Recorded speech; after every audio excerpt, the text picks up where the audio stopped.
Hello and welcome to Focus Friday, brought to you by Mapex and Majestic. My name is John Harville. As always, it's a pleasure to be here each and every Friday talking to such wonderful educators and to give you as much marching content as we can in this year of 2020. As we kind of wrap things up, Dave Natal just finished his series last week on playing drums at home with Dave. If you haven't checked those out, go back and watch those. A lot of great things on all the different techniques, different energy pools, different digital interpretations, ratios of 4/3, 5/3. All that stuff was really great stuff to learn. So go back, check out Playing at Home with Dave. Dave, thank you so much for doing that for us. To introduce and bring to you a friend of ours. He's such a cool guy out on the West Coast, doing such amazing things. I'm really happy to have him here, Mr. Darren Vanderpool. Welcome. How are you doing? Doing as good as you can this time. So It seems like that's kind of what we're all just really kind of going for now exactly. is what's as good as we can get. What did we, so it looked like we were on our way back out of this a little bit. Now it's a little bit iffy right now. How are you adapting to those kind of circumstances coming at you? I mean, it's kind of a week by week thing, but I know with a lot of the training, and you don't want to just completely neglect all the high school students that still need that training throughout the summer. So just trying to do whatever you can as far as like using a lot of Zoom, unfortunately, which is it's a great tool, but at the same time for the interactive process of teaching, it can be a little tiresome and trying to get some lessons going and things like that. So there's been some positive things, but I think it's just as an educator, it's just trying to find ways to make it interesting, because you always know at a rehearsal you could just vary what you do, and you do some visual stuff and then do some moving, and then you can see people play a lot more. So trying to do stuff online just becomes a little bit more tetious, because it's just staring at this little screen all day. Staring at the little screen with the green box if it's in the speaker. Yeah. I feel like we all, if we would have gone back and like invested in Zoom back in Yeah. January, we'd all be making tons of money right now. Did you get any other projects done on other things? The nice thing I guess about now is just being able to catch up on some writing stuff. Mm. So just doing some, whether it's creative writing or even trying to get a head start on some of the designs for indoor, and hoping that all comes across and still comes together. But so definitely trying to find little things, and I'm actually even in fact trying to learn how to play piano on my own, like just some training that I never got, and just I don't know, trying to stay busy, which is tough because I don't want to just sit here and do nothing, but That's it's awesome. difficult. Like little self-motivated professional development going on. Trying to do something. I like it. Drumming a lot more too, so trying to get a little bit of the chops back, which Getting the is hands it's been back. nice. Yeah. Well, if your hands were gone, then I might as well not even have any. Uh, I was really excited about getting you on here because you come at the activity in a time frame where I thought it's just really an interesting time frame from where this evolution has gone, outside of, say, in my time where I looked at like the early 90s to mid 2000s, it evolved this much and just like an explosion. Now, in the last 5, 7, 8 years, it's really come a long ways. And a lot of that's being motivated by, younger professions in the activity. I wonder just, where does that come from? How did, let's get into the stepping off points of how you came into um, really kind of changing how this activity looks and sounds. Yeah. I mean, I've definitely noticed the same thing. Like as I grew up in the activity, like I was watching the late '90s and early 2000s. Like that's what I watched, and that's kind of what inspired me to want to continue in the activity. And then as I got into the performing and the teaching side of things, I mean, one thing that I've just noticed is how big the production value of everything has kind of changed, and that includes just not only the musical variety. I think I know like amplification was one of those things that was very controversial, but Right. now when you watch modern marching arts, it's completely changed what you can do. And it's some of these groups and some of the really good designers out there, it feels like you're listening to like a professional studio quality music mix, like when you're watching some of these indoor groups, and the production quality of just like the lights or TVs, or how you integrate props and all these things, it feels way more just like a Broadway spectacle than it does just normal marching band, which is pretty cool. That's true. It definitely, I can remember, it does seem to be like every time that DCI does add another thing, or take a step in a different direction, there is always a lot of acceptance and, let's turn Yep. this into a great thing. And then there's a lot of, that's not my drum corps. And, Yeah. have you ever, have you ever had to deal with any of the I backlash? think you get that. I mean, you kind of get that with everything, but I personally haven't had to. You just kind of, I mean, especially for me, just like being involved in DCI for the first few years at a higher position, just like being able to go to those summit meetings and everything. I just kind of sit back and watch all these guys that I've been watching since I was a freshman in high school just lead the way and everything, just kind of let them have the argument and use their expertise and everything. So I've been more of kind of an observer to the whole thing. It's interesting to watch though, because there are some people that are a little bit more kind of want things to stay a certain way, and then you have the people that kind of just want to keep involving more and more change. So it's interesting to see how it all kind of comes out with, I mean, starting with amplification up to I mean, membership numbers, and then instrumentation starts changing and all these things, and just watching that whole process. But at the very least, it does create, I think, really cool avenues that you see how some of these people utilize these new instruments in the activity, and it just creates a whole new sound and something interesting, which it is supposed to be an art just as much as a sport. And so I think the more you can like open up people's ability to make something unique, I think it only helps as far as the end game. That's a very good way to look at it. Yeah, the when the trombones came on the scene, so, Yeah, and exactly. woo, it, for me that was good because I played the trombone for a long time, and then There I you go. also was in the percussion, so I could sit there and appreciate both. But Yeah. man, you're right. It does. There is a little bit of conflict, and I imagine it is pretty different being a fly on the wall at some of those meetings when things are getting the rules and all that are Yeah. being discussed. I'm sure it can get a little tense, but I think Definitely. everybody has the best intentions for that in the place. Um, do you know? Do you think that um, as it takes these radical directions? What do you think the pulse is? What's the main factor propelling it in a way that's evolving that does kind of push it away from what you grew up watching or what Mm. I grew up watching. If I got into marching in the early 90s, and so I was Mm. looking back into the 80s and things, and if we would have stopped right there, then we certainly wouldn't be hauling around the field the way we are. And now it's changed, and I love what the guys are doing. Is it where do you think the motivation for the evolution comes from?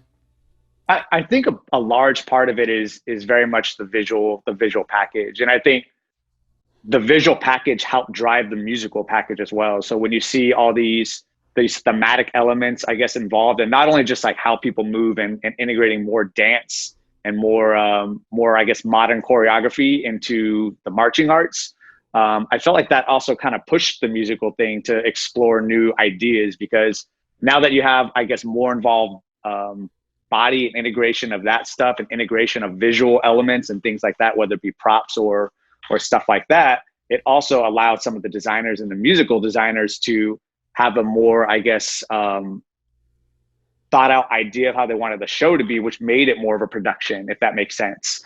So Very it's almost just like now that we have all these new tools to create this visual environment, or this visual place for you to take the audience to. Now, how do we have the music reinforce that even more? And then the visual thing kind of jumps on that. And I feel like these things kind of help grow in each other. But I think the visual thing did kind of kick off a little bit of a new, I know, especially for me, just watching the indoor activity, just seeing how people have integrated more and more body. Now, in the past, it used to be if you're the drum guy, you're the body guy too, and just you do a plie here and lunge over here and reach over there. But now it's just like, I mean, some of these, most of the top groups, like you need to have a choreographer, and the groups that have a really good one do a really good job of being able to kind of integrate all those things better. Right. And you know, you were actually in the activity marching during those times where it was just really expanding and whatnot. Back when I did, we were doing pretty good just to get the parts and play well, and um, maybe make our spot and then an occasional like something like this, but nothing what you guys, can do now, and nothing what the kids can do now. It's incredible like that. So I agree that I think it was probably visually motivated, and then that in turn changes the music, which brings me to kind of my next question, is that the writing has certainly changed over the last few years. And where did some of these fresh ideas come from? Like per se in your writing, where did you look back to and draw inspiration from, and then put your own fresh spin on it? Because listening to your stuff, it's really cool stuff, and it's pretty unique. So where does it start on, and where did you jump on and build off of? I think a big part for me too is that I was such a fan of the activity. I think once I first got into it, I just started watching everything I could. Went to every show that I could go to. I remember when I was in high school, just driving, and I was down in San Diego, but I remember driving all the way up to, I think it was Ventura area or something, which halfway through the drive, like an hour and a half in, I'm like, oh my gosh, this is way further than I thought. But just to go watch and just experience it. And I think for me, it was just taking all that stuff in, and then utilizing YouTube and like the old drumline lot videos and just watching. And to me, that's really what kind of inspired me to just kind of hear things. And whether all these like designers that have been doing this for a long time, just hearing their music so long, I think it naturally kind of sticks with you a little bit. And so when you hear, like when you get your empty brass score or the front ensemble score or something, and you start imagining how the drumline stuff fits into that, or how does the battery support this music, or how can it enhance it, or how can it really make this moment, whatever it is. For me, I just kind of naturally hear all those different styles that I've been listening to for so long. And it's hard to just, and then at that point, it's just about getting it on a drum pad, pecking through some stuff. And so I know for a fact when I look back and like listen to the writing, like I can hear little tidbits of all the people that I've admired and looked up to since I was in high school. And I think that's really how my kind of style came together, is because I didn't really have like an intent of a style when I first started writing. It wasn't like, I want to be this guy that's going to have whatever, the most of this or this element. It was just kind of picking, like seeing so many things that I enjoyed and that I enjoyed listening to, and then just all of it kind of getting integrated, I guess, into whatever kind of came out, whatever inspired me from listening to the score. So it's interesting because I know I can look back and find little hints of all those groups, those late 90s drum corps, and those, I mean, all the early 2000s stuff. That was really when I was kind of looking into the activity. And then obviously all the indoor groups, that I really love the indoor activities. So just watching all those guys, like I know there's little hints and tidbits of all those designers in my writing too. I love that. I love that. I remember it used to be, when you look back at your own stuff, it was usually like two of these, shot, boom, boom, boom. Yeah. Because I went back and looked at, we talk about that here in the office a lot. It's just like, what was your break in college? And it was something, two of these, maybe a thing, good to do it. And now like, with all like the 5/3 and all that stuff that you guys do over the bar line, it's, some of us is like, I don't know. Yeah. You used to just say like, you just play rudiments, right? Right. Like your solo was like, all right, I got some flange drags and a couple inverts, and then you play this. It's like you just describe it from rudiment to rudiment to rudiment to rudiment. Yeah. But now it's just like you can almost tell somebody, like, what's the snare break? And, well, I'll tell it to you.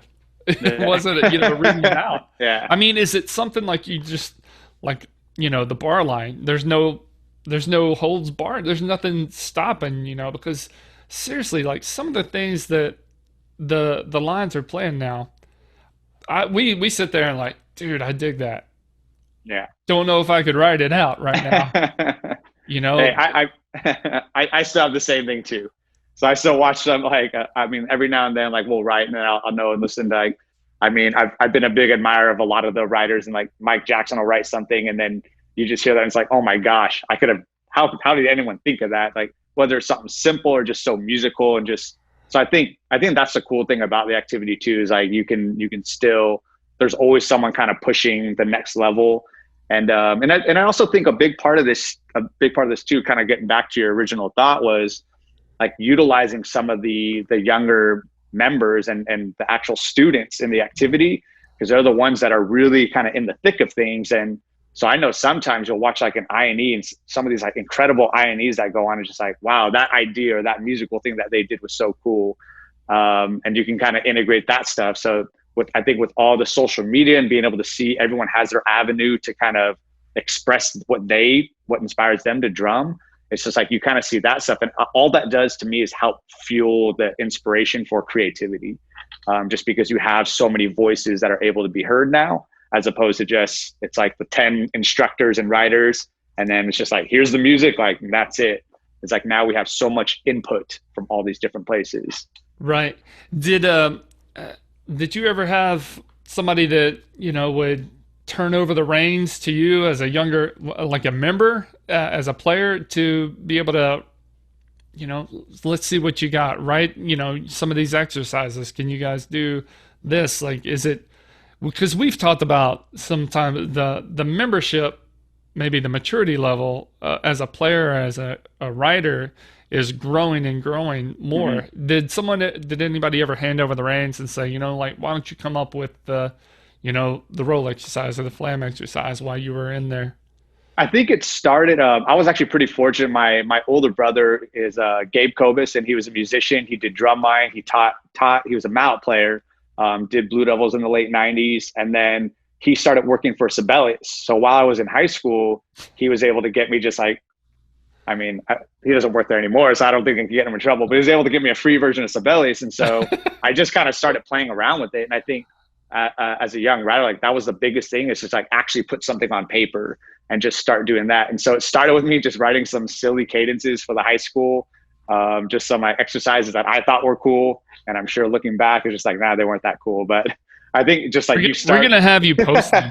We are Oh gonna go gosh, back yeah. and, yeah, you have to I post could them. I could dig some up. But yeah, just like starting to write little things like that. So I remember I wrote like for the high school I went to, I just wrote like a long cadence string that we just played. And then I mean it's high school, so everyone of course loved it because there was a good bass beat, and that's all you really needed. Yeah. But then it kind of just, so I guess that was the first thing, was just being able to just have like the technology, honestly, to just kind of go in there and play around with Sibelius and writing music. And then it kind of translated into my time at Pacific Crest. So I worked at Pacific Crest for a long time, and with Pete Lucero, and he was really cool about just kind of like, hey, you want to like take a stab at writing this exercise or this thing, or do you have any ideas? So I think a lot of people, and then obviously with Ike, with Ayala and everything, and just getting little small opportunities here and there to just write an exercise, whether someone's offering it to you or not. But I think at the same time, I would just kind of take it upon myself to just write out some ideas for some of the schools I started teaching. And then again, just my pathway, being fortunate enough to have an opportunity to kind of design and write for some of these groups. Like I've been at Diamond Bar now, is going into my 11th year.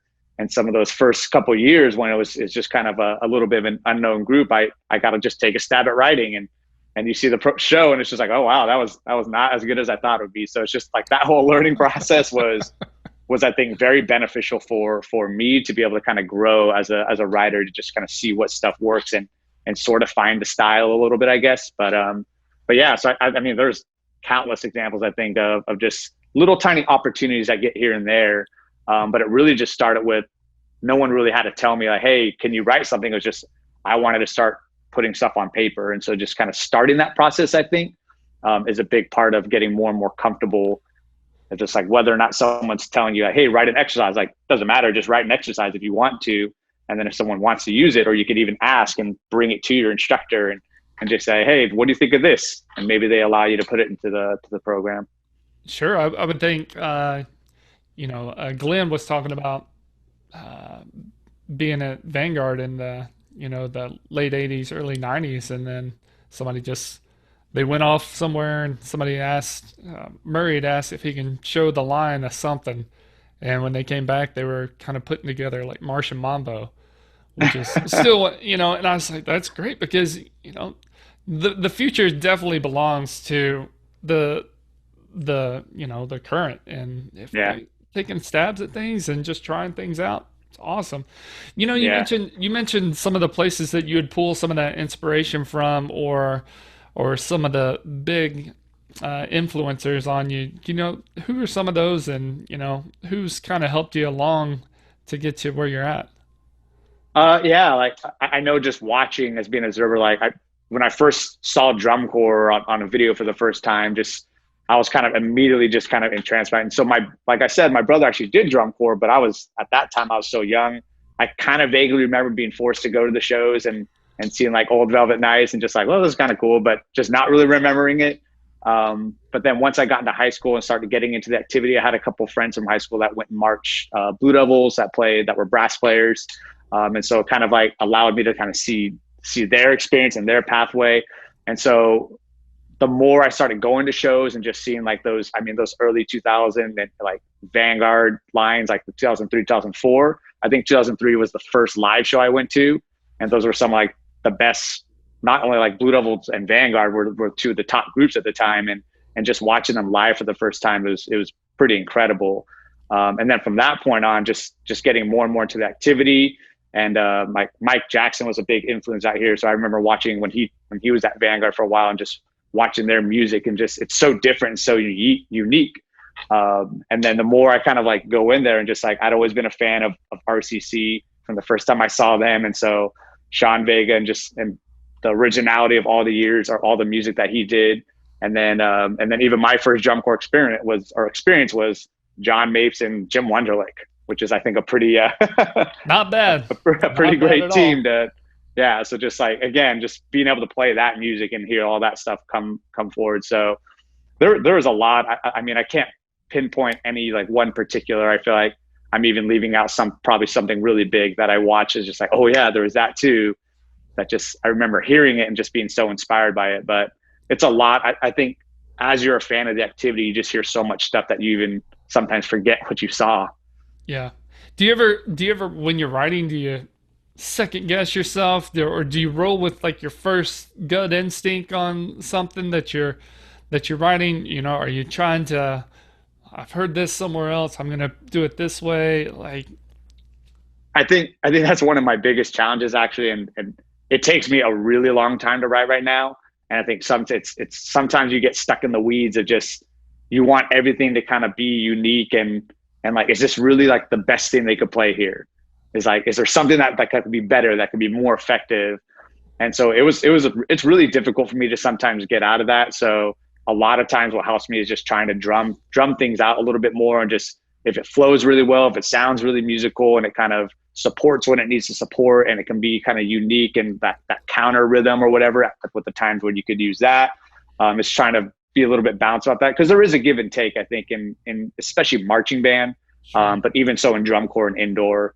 But marching band, for high school marching band especially, is like a lot of times you want to so much be in the support role that's just like you have to be a little cautious about like, okay, if this gets too crazy, I don't know if this freshman clarinet player is going to be able to understand their attacks All when right. you're staying on the dotted rhythm and they're trying to play these chord notes or whatever it is. So I think there's definitely a lot of, for me when I'm writing, of just like I kind of like this, but I don't know. And so I could get stuck on a bar sometimes of just writing it out, deleting, writing out, deleting, writing out, deleting for sometimes an hour. And then I'll just sit at my screen and be like, I just need to go watch some videos. And I'll literally just like close down Sibelius and I'll just go watch some drumline videos, go watch some like lots of, again, the people that I really look up to. And then sometimes that just kind of resets the brain a little bit.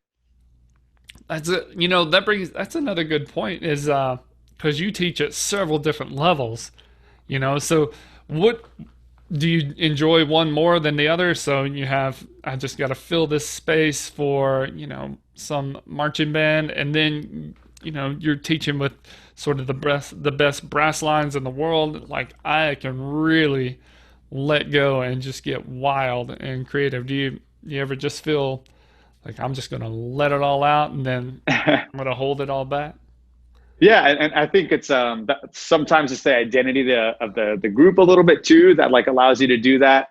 I mean, obviously with Ayala, it's a pretty a lot of times musically like a little brash, I guess you could call it. Right. Like especially for what the drum line plays, like I definitely likes to take a lot of challenges over there, and so that kind of opens up for the high school level a pretty big window of opportunity and just and the training that those students get through middle school through high school too, it allows you to kind of expand on that.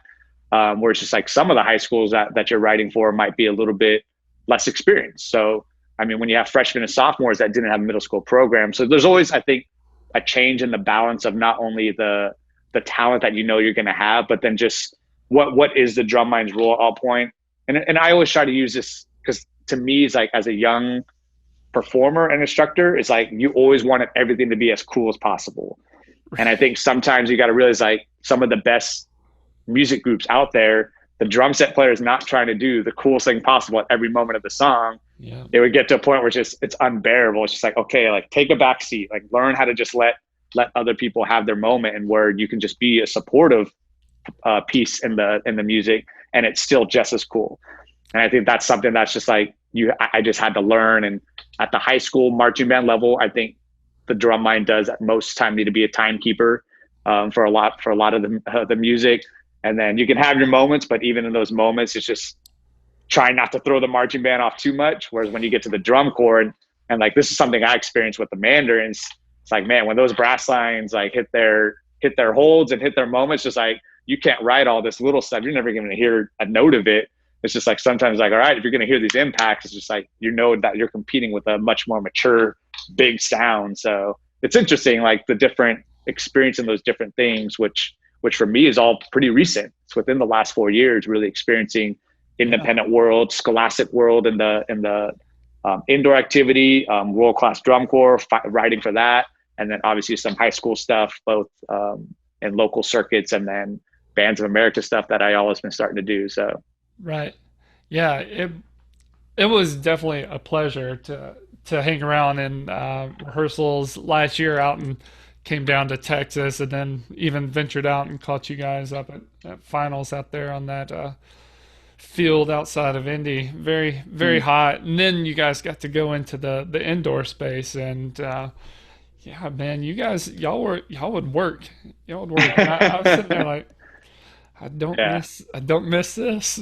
It's great as a fan and a participant, and it's really cool now, you know, that I know that people are coming to watch, you know, your stuff like you were going to watch, you know, driving hours to go see somebody else. And I know that you're just leaving like an awesome mark on our marching arts activity. I can't wait to see what the next generation comes, you know, like I took this weird Vanderpoel stuff and just and put my spin on it.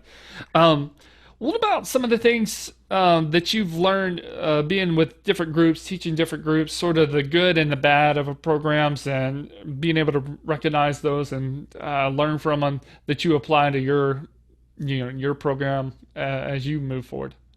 Yeah, and this is something that's kind of like really important to me, and I've had the opportunity to bring in a lot of people for the teams that I've built. Where it's just like I really like young instructors that are super passionate about this the way that I was, and so you can kind of see that. And one of the things that I know that when I talk to those people that I always try to say is like, as you work with organizations, like including me, it's just trying to be very aware of your ability to still learn from the process and from being a part of organizations. And so I contribute the majority of my growth as an educator from just being able to be a part of really good organizations and be around people that have been doing this much longer than I have at a very high level. And I think you just kind of see, and no one's perfect. And I think that's what's great is you could see like walking into the Ayala band room for the first time, and the band director at the time, Mark Stone, and Ike was in there, and just hearing them talk about planning for the show and putting stuff together, and like, oh, and the booster thing here and this meeting, and we have to have, and just seeing how the organization ran, I think was one of those things that it just sticks with you. It's just like, oh, this is what it takes to make a good program. Like, it's not just talented students. It's about giving those talented students a way to have like a place where they can go and succeed, which is, I think a big part of most people's experience is like not just having the drive, but you have to have an opportunity. And a lot of times an organization can provide or restrict an opportunity based on how well they kind of function. And so I know for me, as I was teaching at some of these different groups, and I worked a lot when I was kind of coming to my own with like my brother, but then I got some opportunities working with like Robert Bowen, and then working with Ike over at Ayala, and just seeing the way they would run programs, and like the little things that you don't always get as a young teacher, where you just want to teach people how to drum, but it's just like, okay, well, they're not going to be able to succeed as much as you might like if they don't have these things all set up for them. And so whether that be scheduling, communication, coordinating the staff, like all these little elements. And I know what I started doing was every year I would have a list, which was just some things that I thought were really cool that maybe I wasn't doing yet that I wanted to try to integrate. And then some things, even that I saw programs, just like, I don't think this is maybe the most effective way to do something, or maybe this is something that bothers me as a student or as an instructor. So maybe there's a way that I could find a way to improve on it, and just using that part of the activity, that part of teaching, I guess, to make sure that you're still also learning, to try to create a better and better environment for the future. Yeah, uh, you mentioned Ike, and he was our very first, Focus Friday talk, and he talked about being it's an important role for him, that he felt that to make sure that the staff just wasn't staff, and that everybody was learning throughout. And I can see that that's obviously made its way into your mission statement as you move Yeah. forward through. We had talked a little bit about some of those, the younger guys that you guys worked with. That's what all what all do y'all learn from one another, just sort of at that, not younger level, but it's a different world. And my experiences from 20 years ago versus yours from 10, and some of the other guys from 5, is it just being able to pick up on this good opportunity this guy had, they did it this way. How open is the collaboration between you and your team? Yeah. I mean, for me, I think with the having those texts, it's one of the things is just you're getting the modern, like they've been in the modern groups. So it's just like from wherever I marched, like you look at where they were a part of it, and they played maybe 5, 6, 7, 8 years later that material, so that music. So they already have that kind of ingrained in their experience, where they were a part of a more recent generation, I guess, of marching art. So experiencing it. And so I know just like having Rich Ramos and John Wick, and like, I mean, me and John were kind of similar, but just like you could learn so much by just watching how they taught, because they were taught a different way. And so you just see like them passing on the instruction that they had. So even though that maybe I was never taught by Roger Carter, but you're able to work with a student that worked with him somewhere else, and you see some of those philosophies just start intertwining. Yeah. And so I think it's just like you just kind of pick up on those things, and when you're surrounded by really good educators, I really do think that's one of the biggest parts of your personal growth, which is why I honestly feel like the marching arts activity, and especially like a lot of the percussion stuff has blown up so much, is just because there is so much kind of cross integration of instructors. And so every single person goes to a program, and you're always kind of supporting each other, but you're also pushing each other and challenging each other and giving each other new inspiration or new ways to kind of to get something done. So it helps you, I think, grow as an educator, to just be able to see these different variations of it. And I think it's pretty unique when you really think about the educational like kind of paradigm, I guess, like how it's set up is like me going to the drum corps and being around, like, I know like that Mandarin staff of like Mario and Tim Snyder, Peter Beckhart doing the design stuff, and Key writing the music. And it's just being around those people that have been doing this for so long, and just hearing what Tim would say to the brass. Like, you can integrate that now. It's like, oh, this is what your ears are hearing, and you've been doing this for a long time. And Peter, this is what your eyes are seeing, and you've been doing choreography, and this is what he's hearing when he listens to the music. And it's just really interesting to be able to kind of hear that, and then try to just continue to learn from those things, which I think is, for me, such a positive influence on my development as an educator. Right. That's, yeah. the brass certainly at the Mandarins over the last couple of years has shot off, and that must have been a really cool asset to be able to. They're able to do this, and they're able to be heard. So don't hold back, just go for it, and to collaborate with that team. You mentioned Jonathan Wicks, and I always wondered like what his household's like because of his wife. Who Yeah. I, I don't know. I think it must be great to be able to just kind of, you know, we're in quarantine, we can't go out. Let's just Yeah. ram a spree. Yeah. Kind of, Those kind are of like, two of the best educators in the game sharing yeah, one roof. And yeah, right. it's pretty funny because I mean, like, John is a really good friend, and from John I've been able to get to know Veronica really well, and they're great people. And when me and John were first teaching together at Ayala, like, sometimes I'd ask him just like, so how does that relationship work when it comes to drumming? And I remember he used to say sometimes they'd have some of their biggest arguments would be about drumming stuff, whether it's like technique or I don't know how to play something. But I don't want to get too much into his personal life. Right. But you're right. I Play mean, it safe, play just it safe. those. I feel like those two being around each other though is like how much that they're learning from each other. And to me, John is. I mean, he's a professional. I feel like professional teacher. Like, that's basically what he does. He's trying to, like, with his career and everything else. And so watching him, he actually taught the middle school program that feeds into Ayala for a long time. And so I know some of those clinic days that we would have for Ayala, or some of those early season like Mandarins camps or whatever, when we're doing the breakdowns and everything, just watching him explain stuff in such a very simple, like, where you're not giving so much information that these students are just, I mean, if you have a middle school student, there's only so much you can tell them before it's just like, it's got to be very, like, as simple as you can give them the information, and just give them enough tools to just go for it and try to achieve it. And it's Right. like, sometimes as an educator, you have so much information, it's hard to contain it or streamline it into a way that's going to actually be able to be received by a student.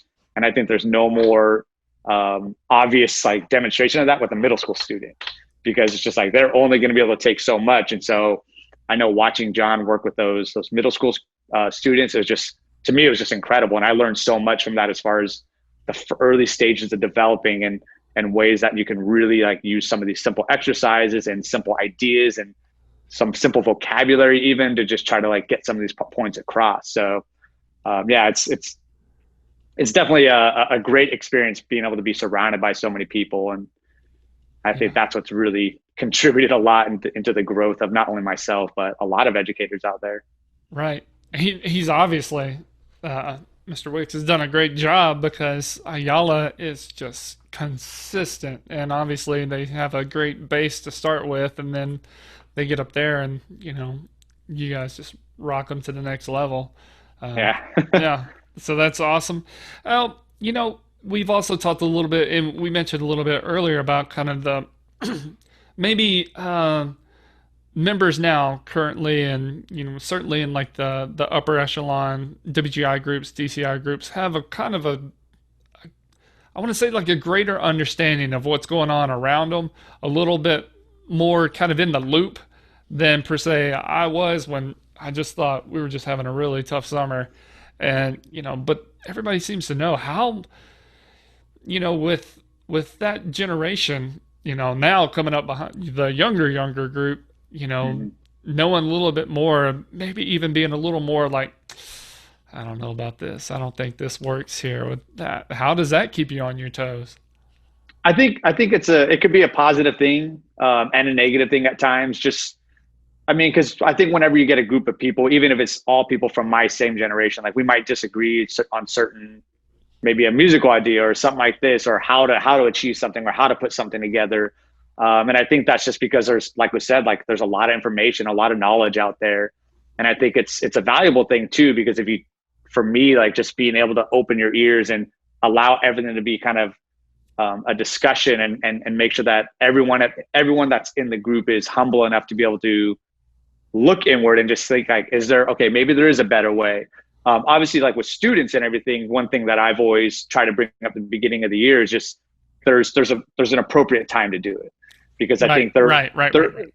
there is a certain degree of, like, sometimes you just got to put your head down and work, and you might think there's a better process to do something, but stopping, halting every time someone has a better idea for the process means that nothing gets done. And so I do think there needs to be that kind of that visionary, or that plan and that game plan. And it doesn't mean you just close off all these other ideas, but just having the appropriate time. So I know for me, when I've taught some of these other higher level groups, especially like the independent groups that have more college age students, it's trying to allow them to have that voice and be able to kind of like say their opinion and everything, and bring things up. But at the same time, just making sure it's like, you're more than welcome to bring stuff up, but at the same time, you got to know, like, there's more than one way to do stuff.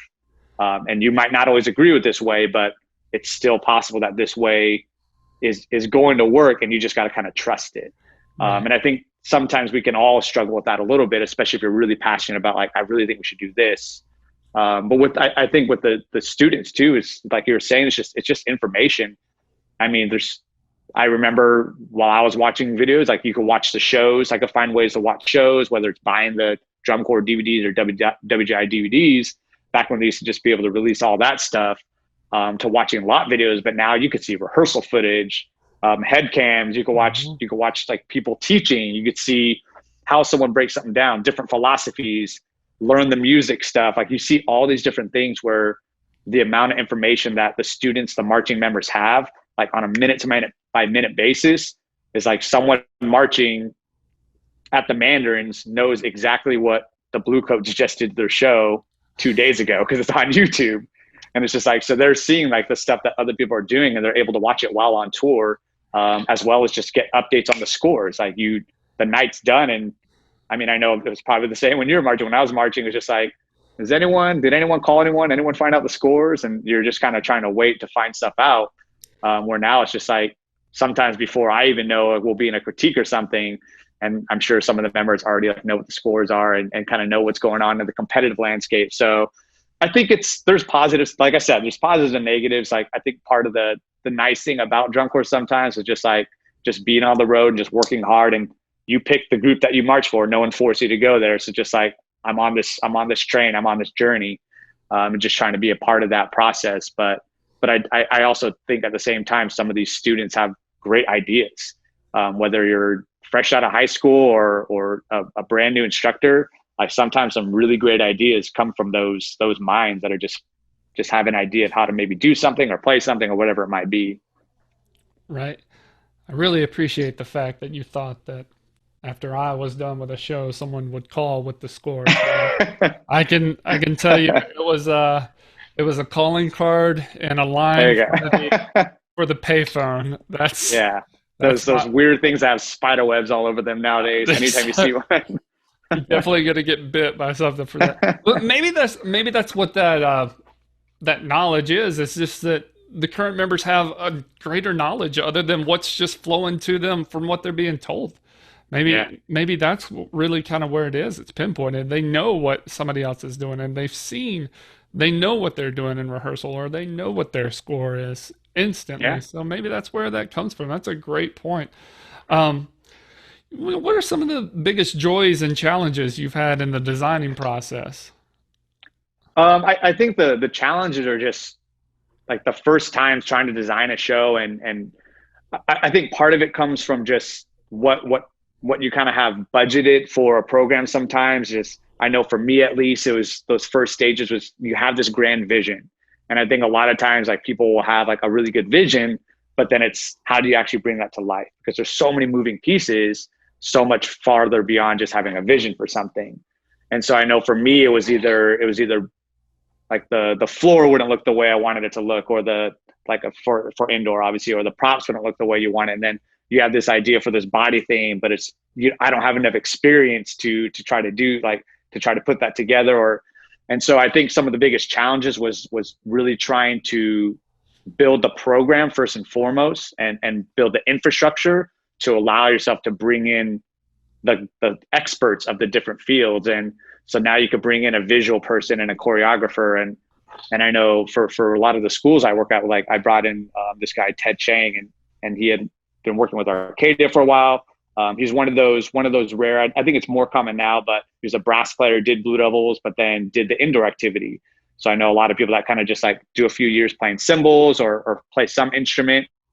And so you have that integration of just someone that's done kind of both activities, but is a little bit more of a visual focused person. And so he was able to kind of just include his vision visually, which was a lot more experience than mine. And he was able to bring some of these ideas to life, or bring his own idea that we kind of as a team brought to life. And so I think that's one of the biggest challenges, is trying to find the ways to do it and the people to do it, to surround you with, that can kind of put those things together. And that even includes parents, and just that parent support with some of the high schools. Just, oh, I want to do this really cool thing where we have this prop that looks like this and it does this. It's like, I'm not a carpenter. If I try to build a prop, it ain't going to work. But just having some could be dangerous. Yeah, exactly. It's like, don't touch that thing. It might fall on you, but somebody's getting hurt. Darren built the backdrop. Yeah.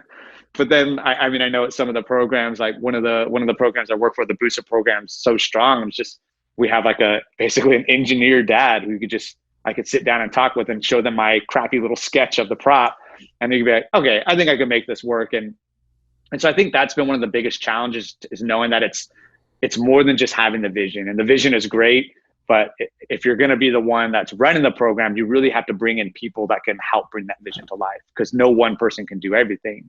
And if you even want to look at Ayala and Manners, with a lot of the shows, whether it was Mario's vision or Ike's vision or whoever, it's not just that one person. They have to bring in the visual team, the visual design team of Peter and everyone that he brings in to really like bring that to life on the field. And then Joseph Hayes, who's the visual caption head over there, to be able to teach it to them too. And then Mario to integrate his. So it's just like, you get to watch all these pieces, and then he put his work in. And then while I was there, obviously with Brian Nungary writing a lot of the front ensemble stuff, and you just see that whole process. And to me, being part of that team as my first experiences at that level of a drum corps was just, it was so beneficial to me, because you just see how many pieces are organized.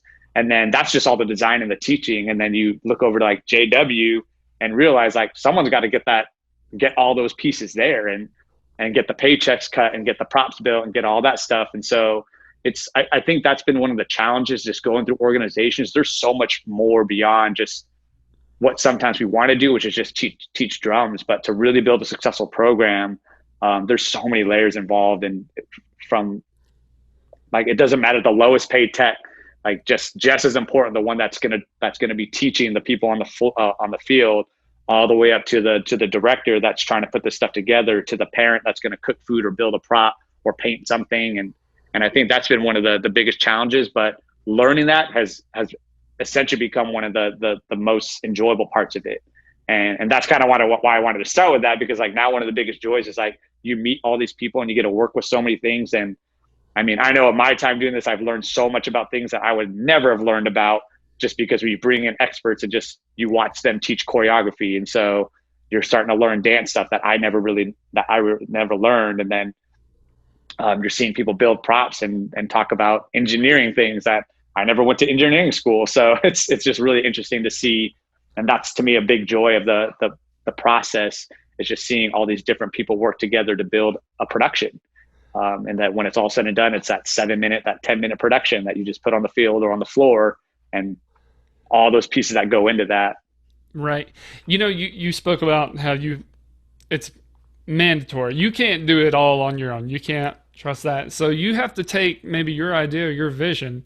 What's that like, having to take that and to, bring in, when you have to bring in other people, you have to be successful, but knowing that that's going to change a little bit of that vision, maybe that idea is going to change for the better or the worse. Mm-hmm. What's that like? It's just a trust? Is it just, I know that I can't do this on my own. I have this idea. Here's how I see finals night going, but I know I got to do this is what I have to do to get there. And I know it's going to change what I see. How do you keep it as close to your vision as possible? Or is it your vision's just the genesis for where we start? Yeah, I think a lot of it is like what you just said, like that for me, at least, because sometimes even with the high schools that I run, and then also Ayala, where I kind of work with Ike, it's like sometimes like at Ayala, obviously the vision is Ike's vision, but Peter will do a lot. So he might have a vision of like, I want this body thing to have this feel but the actual nuts and bolts of like, what is that body work going to look like? A lot of times would be Peter integrating that. And I know in the Igor's Riot show, the Stravinsky show, like I think one of the coolest things was just the set. Like you just look at that set right away. And that was Ike's vision. He had the idea of just how that stuff all fits into the ramps, to the TVs, to the monitors. But Ike's not an animator. So he's not going in and animating all that stuff on the TV. So he gives his vision to Mike Bierick, who's a great animator, great artist. And then he's able to take all that stuff and create what he created. And so I think there's always going to be like that. The show, when it was all said and done, like that was Ike's vision. And then obviously having Jim Wendell like writing the front ensemble music is just, I mean, all those things come together, but you do have that initial vision. So I think it's as long as it doesn't get to a point where if for Ike or whoever's the visionary of the show, it's just, there does need to be a clear direction, I think. But it's just about, and I think that does come again to building the team, where it needs to be people that you trust and that you work with. It can't just be a random person. You're not just going to go to like search for a job and like, I need a choreographer and just someone come in. Like you want to have someone that kind of understands your process and you build that relationship and you build that understanding. Because with some of the groups that the vision started as mine, a lot of those times where I just like, I have a vision about what I want it to look like and kind of how I want it to sound. But then one of the front ends people like that I work with Sean Gordon a lot, like he's the one that actually brought it to life, and he'll send me the first draft and just like, that's better than I envisioned. Like that's great. And so a lot of times, like just being able to have that communication and that building those relationships, I think it really helps kind of that process become more and more smoothed out and a little bit more fluid, which is why I think you see some of the best programs out there have those teams that have been together for a while, because they know how to build off of each other. And they know how like, oh, the idea, like I know how to integrate my opinion and my thoughts and my expertise and to enhance this even more. And so I think that's one of the really cool things about that. And I do think there are probably situations where I haven't had to experience where people out there maybe have sacrificed their vision probably too much. And maybe it was they're either working with too many people or maybe didn't have the support or whatever it might be. And I'm sure sometimes they could look at the product and be like, this isn't really what I wanted it to be. And then I think you just have to kind of evolve and just, whether it's communication or finding a new, better process or whatever it is. But I've been fortunate enough that most of the teams I've been working with have been like a very positive experience and just putting that stuff together. So. Right. Yeah. I think sometimes maybe even having too many ideas, whatever, it kind of, like you said, there's a time for it, because I've been on some teams where everybody's awesome, but everybody's got this idea and everybody's just fighting to get, this in, and we can never push the whole thing forward and never really get started. So we back that down from here to here until, it evolves naturally outward. So you went to business school, am I right? Yeah. So I graduated from Cal Poly Pomona with a marketing degree. Yep. And so it was basically, as I was teaching, it was just kind of, I didn't want to go in the music performance thing. Like that's kind of what my older brother did. And just like business for me was something that was just like interesting enough. I had actually always envisioned myself like teaching for a little bit and then maybe trying to get a job working for one of these companies that I've just come to respect so much, like Mapex, and trying to get a job there, trying to find something to do. Fortunate for me, the teaching stuff just kind of took off well enough that I was able to kind of start making a living off of that. But that was like the original plan, was looking at some of these like Remo or something, like, ooh, maybe like Remo's not too far from SoCal. Maybe I could try to get an internship there or something. Yep. So, the same here. That's what my major was in. I was a music major for a while. It didn't keep going. Went and got my marketing degree as well. So we've both been there. How does some of those things start to work when you naturally start applying what you're learning in, business school towards, your passion of the marching arts? Yeah, I think honestly, even though I haven't technically had to use the degree as far as like applying for a job, it's served me really well in just some of the most simple ways. And just when I was first teaching, like I didn't have a huge performing background. I never marched Blue Devils. I didn't march like Vanguard. I didn't march one of these top 3 drum corps or anything like that. I think RCC was the strongest group that I was a part of. And so when I was trying to get a lot of teaching jobs, like one thing I learned from business is just you apply for jobs, right? You seek them out. And so that was one thing I used. It's like, well, if no one's going to come headhunting me for a job, I'm just going to start asking people. And so I would just find band directors, and you could go to bands' websites and see, like, do they have a full staff? And just, hey, I would like to, like, do you want some extra help with your drum line? Like, I'm looking for some teaching opportunities. And so there's stuff as simple as that. But then the bigger part, like later on, as I started getting some more jobs, is just seeing the integration and scheduling, like process management, and just putting together a show. There's so much stuff that's involved. It's just like, and you're involved in scheduling, you're involved in fundraising, you're involved in communicating with the students, communicating with the staff, communicating with the administration, making sure you have somewhere to rehearse. Where are you going to rehearse? When are you going to rehearse? Who's going to be there? What's the focus? What's that daily schedule? It's just, there's all those different processes that are not something that you necessarily learn standing behind a snare drum. But definitely being able to apply that stuff from just learning about marketing and putting together those plans, and how can we make not only the group function as an organization, but even just stuff as simple as just like the branding of the group.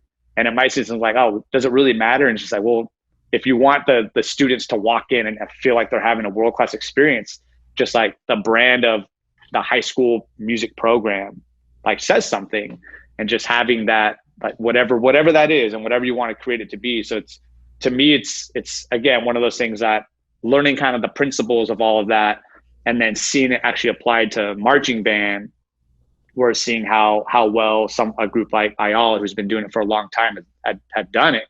And just something as simple as like the shirts they wear and their show shirts and the show announcement, like making those things a big deal. And the students are going to buy more and more in, I think, when the group is competitive, and when you can see that it's a lot of fun, it's educational, but it's also competitive.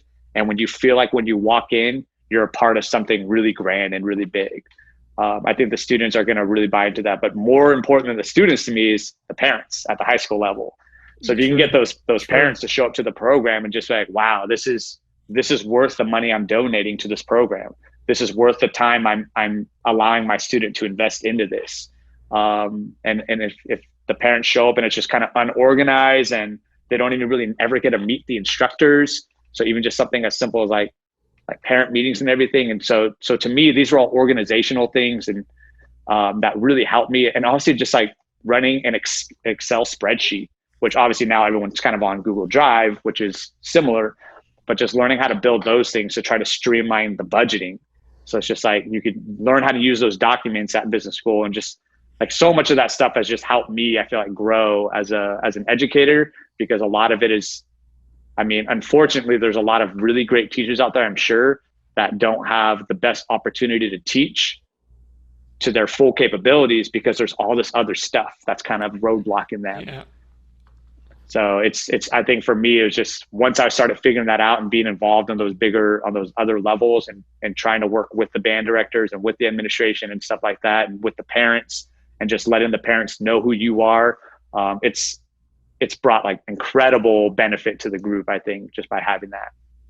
That's a great point when you were talking about getting the parents on board and kind of their first experience to, you're right. You can walk into a place, and if it looks like if an outsider can walk in and it looks like a dump, or, this person never shows up on time, I don't even know who's, teaching my kid. Mm-hmm. You're right. Then it's an immediate back out. But otherwise, my had a great experience last year when they're talking to the others. I think that's probably a very good point that is substantially underestimated. Oh yeah, in this world. Yeah, absolutely. Well, tell me a little bit about, so away from the competitive thing, you are percussion through and through. oh yeah. What is like your fun outlet with drumming? So I was fortunate enough. One of my first teaching gigs was with the guy Matt Regua. So he's been teaching RCC forever. One of, like, not only just a phenomenal performer and drummer, but kind of similar, where he went to school for engineering, and so he got involved in the business side of things. So he's just become a very business oriented person. And so he has his career outside of this, but he got asked to do an old a gig for the Clippers. So it was this guy from Michigan, Scott Idle, who had started like the I think the Bulls drum line and some stuff like that. And so he started all these groups out there and wanted to start a group out here. And so he brought the clip percussion, and that was kind of his first thing that he came to LA. And Matt was someone that they knew, so they asked Matt, "Hey, can you reach out to some people?" So he reached out to me and a few other friends, and John Wicks was a part of that, and a lot of other people I've worked with, and we would just go drum at Clippers games, and it was a lot of fun and a lot of support, and it was just a great way to still get to perform. I know as like teachers sometimes like you just miss that so much, and so it was really cool to get to kind of be a part of that and drum again. And so as the group kind of grew a little bit, Matt took more responsibility and kind of brought me in, because me and him got really close. So he brought me into kind of the management side of it. And so for the past now, like, man, 4 or 5 years, we've been kind of running this thing. It's probably even more than that. I mean, he's been running it a lot longer, but now we've been kind of running it out here on the West Coast, because the owner doesn't really live out here. And so that's been honestly, I think one of my favorite things about my balance right now is that I can have the teaching thing, but then the drumline activity right now is just, it's so ridiculously big in the world. Like people just want drumlines for, you wouldn't believe some of the things that we get asked. Drum at our wedding. Like, really? You want a drum line at a nice, like formal wedding, and you want just people drumming out there? Like people you don't even know, but we do some of these events, whether it's like corporate events, and there's a lot of organizations that have done that, but me and Matt were fortunate enough to try to build something out here in Southern California that was specifically designed for an entertainment drum line. And so through a lot of work and just a lot of planning and everything, we built up a website and we built up all this stuff, and doing the clip percussion. And when the Clippers ownership, all that stuff changed, and they brought in some new entertainment people. And so we stopped doing the Clipper thing, but right away we went and did the Los Angeles Chargers, and the Los Angeles Kings came. And then all these little gigs and random things that we got hit up for. So it's like sometimes someone wants just like 5 drummers to go do a pub crawl. And so we're going to go drum with Captain Morgan. And it's just like some silly little things that we've been asked to do. But I think for me, that's just been from the entertainment side of everything to kind of be involved on that level. And a lot of the organizations out here provide really good drum lines, but they're part of youth activities. So like Blue Devils has the Blue Devils, and RCC and Pulse and all these groups out here that have their entertainment portion, but it still is mainly focused on their performing group. Whereas this company, Sidle Entertainment, it's a drum line for hire. You could have 2 people go drum at your kid's 5th birthday party, or you can have 24 people go drum at the Los Angeles Chargers or the NBA All-Star game. So it's been a really cool outlet, not only just performing wise, but even creating some custom music. And we had a string early 2019, a string of events with Jimmy Kimmel. We were able to kind of like provide some of the groups, and so we played with Little Pump, 2 Chainz, and Pentatonics, like within a matter of I think 3 months. And so with each of those performances, it's like, all right, well, we want you to write a drum thing for this 2 Chainz song. And it's like, well, that's kind of cool. That's something new that I never thought I'd have to do, but it's just like that extra outlet and that I guess that form of entertainment and enjoyment activity, get to drum and even bring in some of the older guys, and not only people I march with, but people older, and just see like Anthony Porter and Keelan, who's not too old, but Brandon Zachy, like these guys still have some chops. And so getting to go drum with those guys on a weekly basis it's pretty fun. So I mean, that's kind of been my fun outlet, which I think is why I miss the teaching for sure while we're kind of quarantined. But man, I really miss being able to go and drum at some of these fun events. Sure. What a great way to get into a game. Yeah, exactly. I'm gonna go watch the game. Try to peek through on the sidelines. Yeah. Well, before we wrap it up here, is there anything else that advice to young riders, young instructors coming up that something you've learned from, the best thing that you can pass on? Yeah, I think it really is something I kind of touched on earlier. It's just don't stop learning. I mean, I know sometimes you want to be an educator, and I was the same way too. And you have so much information, And a lot of younger educators, like there's so much stuff that's kind of in your head already that you want to get out there. And sometimes you're just so concerned about that, but just making sure that you're still allowing yourself to take in the program that you're at and just kind of, and I don't think you necessarily, and it means being hypercritical of everything you see. But for me, because I wouldn't want to go walk into a program and say, tell the band director, like, hey, I think you should do this, like first day, but you just can kind of make some notes of these things, just like, oh, we kind of do this structure to a rehearsal. And I think you start learning by watching and observing the people around you teach. Like you can listen to the winds person talk to the winds, and how are they giving information, and how is this visual guy giving information. And like I said before, I think it's one of the coolest things about our activities. You get to work with so many people and you get to learn their process, which is only going to make us better educators. And I think the point where you kind of get a little bit too much of the kind of the blinders on, and you're just like, well, I have my way of doing it. And if you're a younger instructor, like younger than me or my age, and I know like I'm still, every single time I go to a new rehearsal, it's just learning something new. And there's never a, well, I'm only going to learn from someone that's been doing it longer. It's like, absolutely not. Like sometimes I'll learn from just seeing the way, like I have an instructor that's teaching for the first time ever and just watching them teach something, or some choreographer that comes in and watching how they build a routine or something. And I think that's, again, it's enjoyable too, if you just kind of make it a process and just be involved. And I think unfortunately, sometimes it's just like, oh, this person's talking or the box is talking, I'm just going to check out real quick. And it's just like, you're kind of not involved, but I always made it a point. It's like, okay, what are they saying? Like, I know what I felt like I heard down here on the field, but now what's the box going to say? And then what's the percussion catch head going to say? And what's the brass guy saying? What's the visual guy seeing? And trying to like at least get some of that input, obviously not to the detriment of your job, but just trying to be involved in all those aspects. So, I mean, I think, and then the last thing I'd say is just putting yourself out there. I know being a really strong performer, sometimes you're hoping that just like all these gigs are just going to come and you're going to make so much money, but it's tough. It's tough as a young instructor, not only just trying to find a balance to the schedules, because if you're a tech, you're most likely not getting to make the schedule. And so you got to find, there's only so many hours in a day. You got to find how do you make those programs fit together.